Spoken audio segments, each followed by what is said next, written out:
Hey everyone, welcome to the channel. All things Middle-earth here, and I wanted to put together a video at the beginning of the week here, sort of showing the month at a glance, what you can expect as a player, new characters coming out, raids or other events and things we're going to speculate about. So stay tuned if you want to get a snapshot of what to expect this month in Heroes of Middle-earth. That's coming up in just 1 second.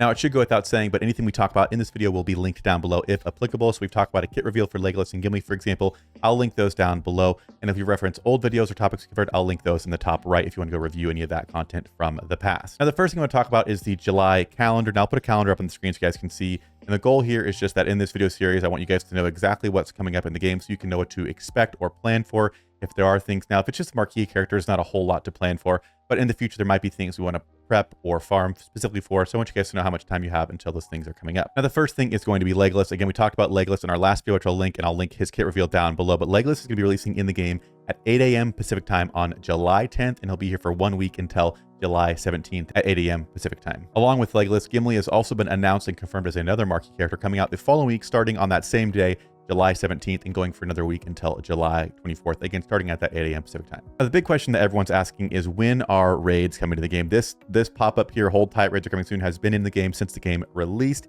And if I had to speculate about when these are going to come out, it's probably going to be at the end of this month. Now, this is not confirmed. Once it is, I'll update you guys.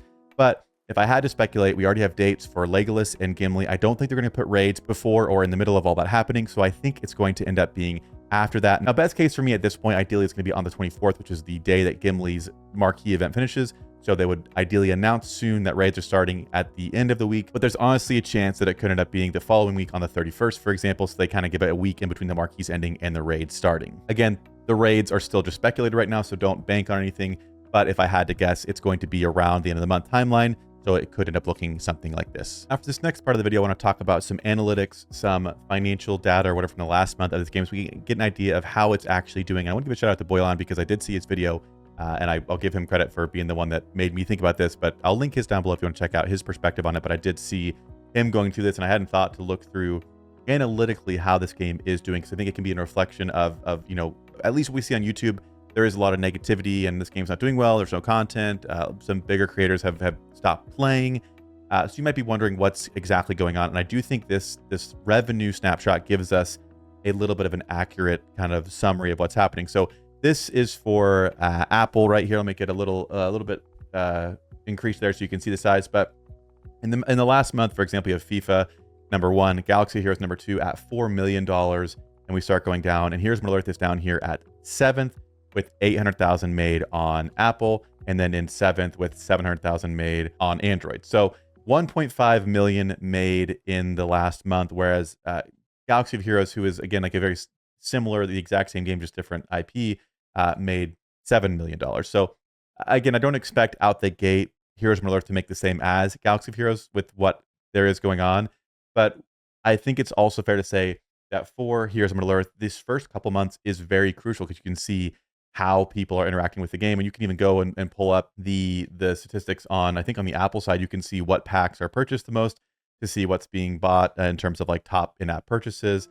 Again, I wasn't able to glean a whole lot from this, but it's interesting to look and see what people are spending. Again, like the $20 gem pack is purchased a pretty good amount. I feel like if the marquees were really, really popular and people were like getting those, you'd probably see a lot more of the gem pack 5 for the $100 because that's what it was. You have to get that to get a 5-star character. So with that being, you know, relatively low on the list, I don't feel like they made a whole lot from the marquees, but I could be wrong on that. But again, I just thought it was interesting because I hadn't looked at that like revenue stat to see how this game's actually doing. Because if it was much higher or like closer to any of these games that are up here, even like in the ballpark, I feel like it'd be kind of like, okay, you know, like it's still making enough money, people are interested. But 7th for a brand new game with a huge IP like Lord of the Rings, to me is a little bit concerning. And if you look at downloads as well, you can even see, I believe that's even lower. Yeah, 18th in downloads with 90,000 downloads on Apple, and then for Android, 17th with 100,000. So downloads are extremely low. So again, take that for what you will, but I wanted to provide some like actual analytic revenue data to the kind of like chaos of just, again, my information I get about this game is usually just on YouTube and what people are saying or thinking or feeling. So I wanted to include a little segment talking about how this game is doing, and Again, it could be worse, but I feel like 7th, 8th, in terms of, that's just looking at EA's games, by the way. It's not all the games, it's just looking at EA's games.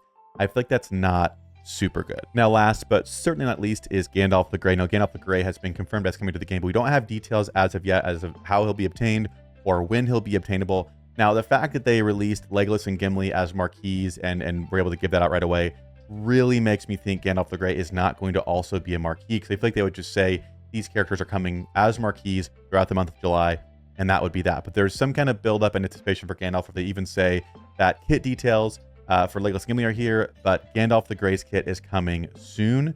Again, I assume with details on how to unlock him. So without it being confirmed, like we talked about, I think it's all but guaranteed raids are going to be coming ideally at the end of July.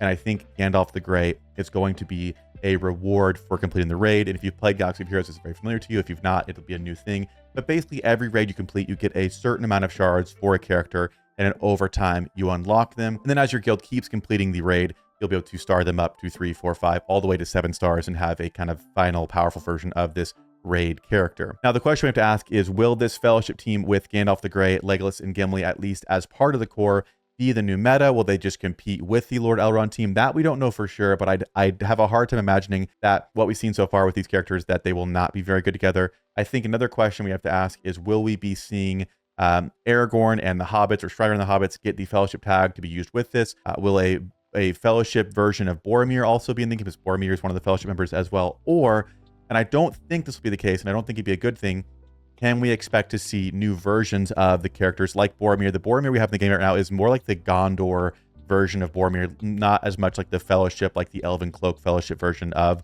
Boromir. So is there a chance that we get different versions of Strider and the Hobbits and Boromir to fit in the Fellowship? Again, I think that'd be kind of ridiculous at this early point in the game. But if we look at the Road to Rivendell team, again, Strider, I think, looks apart a little bit more. But this is not really the Hobbits or Strider's like Rivendell look, where they have the cloaks that they're given in Rivendell with the Elven brooch. So there could be an argument made. Again, I hope this doesn't happen, but there could be an argument that we're going to get Legolas and Gimli as marquee characters, slowly unlock Gandalf the Grey, and then we're going to slowly roll out these other characters, maybe by some marquees, maybe some by other means, but we might slowly get these characters at their kind of Rivendell like fellowship version, where it's actually Aragorn and not Strider in the fellowship. So I don't know, but I think what it could point to, regardless of if these characters just get added to the fellowship tag and they're made more viable, or if there's different versions, I think it's going to point to a future meta that we're going to slowly get one character, a couple characters a month, and then, you know, maybe in 4 months or whatever, we have a full fellowship squad that you can put together that really competes in the meta of the game.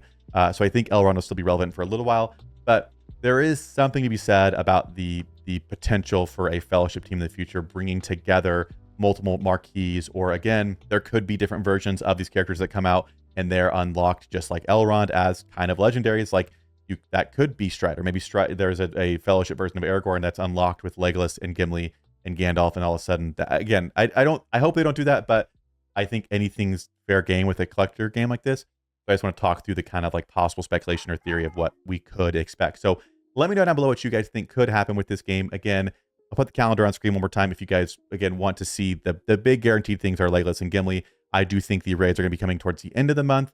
And I think slowly, with the raid character being potentially Gandalf the Grey and with Legolas and Gimli, I think we're going to point towards a future, maybe 2-3 months down the road, a fellowship team that's put together by either just giving fellowship tags to characters we have, or potentially more characters being added. Now, if they add characters and add other ways to obtain them that aren't through marquee events, then I think that'll be fantastic. If they gave us ways to obtain a fellowship version of all the hobbits that are just done through playing the game and it doesn't cost money, I think that'd be great. But if it's going to be just a monetized thing, they have really pushed the line, I think, in terms of how many marquees they can add compared to actual playable content. So anyway, that's kind of your month in review. Wanted to put that out there.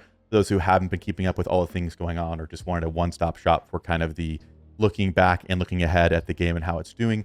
Let me know if you like this style of video in terms of, you know, just a snapshot of the month, as well as like how is the game doing? Because if you're spending money on the game, you probably want to know how long this game's got going. So if the game's doing really good, that's probably a good thing for you. If it's not, you might want to pump the brakes a little bit. Now, I'm not saying, hey, stop spending or anything like that. I'm not a financial expert or anything like that, but I do think it's probably fair to be honest with players and show, hey, this is how this game's doing compared to other games, especially another game like Galaxy of Heroes in the exact same genre. And if I'll just say this, if Heroes of Middle Earth goes down again next month, I really hope that the dev team addresses the concern with content, because I think that is the reason people aren't spending. The offers have not been good, and the value for spending is not very high right now, in my opinion. But anyway, that'll do it for this video. Let me know what you guys think, and as always, I'll see you in a future one.